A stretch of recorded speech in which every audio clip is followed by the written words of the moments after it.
Hello friends, welcome to the Chitra science hub. आज हम commercially important polymers का second part discuss करेंगे, fibres.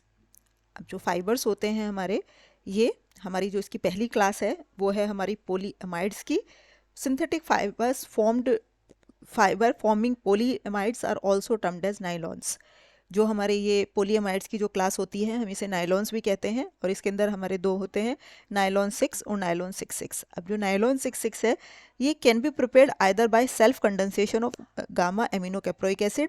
ये जो है गामा एमिनो कैप्रोइक एसिड के सेल्फ कंडेंसेशन से भी बन जाता है, और by ring opening polymerisation of caprolactam के रिंग ओपनिंग के पोली उससे भी बच जाता है। तो नाइलॉन 6 बनाने के हमारे दो तरीके हैं। अब जो है ये हमारे कंडेंसेशन पॉलीमराइजेशन से बनते हैं जो, और कंडेंसेशन पॉलीमराइजेशन का जैसे कि हम वेल नोन है कि उसके अंदर हमारे दो रिएक्टिव फंक्शनल ग्रुप होने ज़रूरी होते हैं किसी भी मॉलिक्यूल के लिए सेल्फ कंडेंसेशन पॉलीमराइजेशन में पार्टिसिपेट करने के लिए। इसके अंदर वो दोनों जो फंक्शनल ग्रुप एक ही मॉलिक्यूल के अंदर हैं, COH और NH2। तो इनके सेल्फ कंडेंसेशन से हमारा नाइलॉन 66 बन जाता है, या ring opening polymerisation of caprolactam, इससे भी हमारा नाइलॉन 6 बन जाता है। दूसरा पॉलीएमाइड की क्लास में दूसरा एग्जाम्पल है नाइलॉन 66, और ये हमारा कैसे बनता है, prepared by poly condensation of hexamethylene diamine with adipic acid. इसमें हम पॉली कंडेंसेशन कराते हैं किस किस के बीच में, हेक्सामिथाइलिन डायमीन और एडिपिक एसिड। ये हमारा हेक्सामिथाइलिन डायमीन है और ये एडिपिक एसिड है, इनके पॉली कंडेंसेशन से हमें नाइलॉन 66 मिला।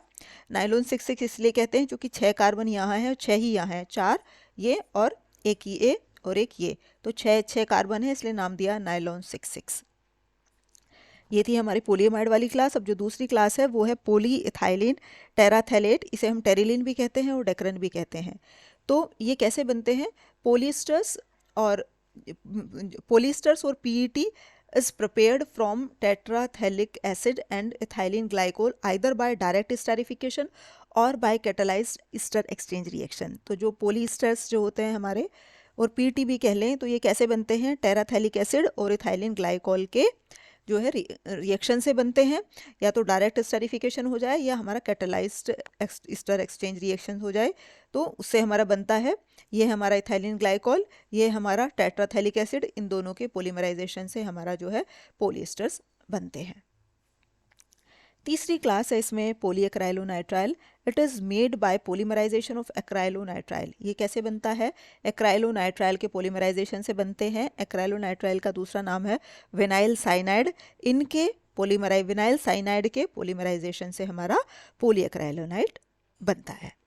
ये था हमारा फाइबर्स का टॉपिक। Thank you.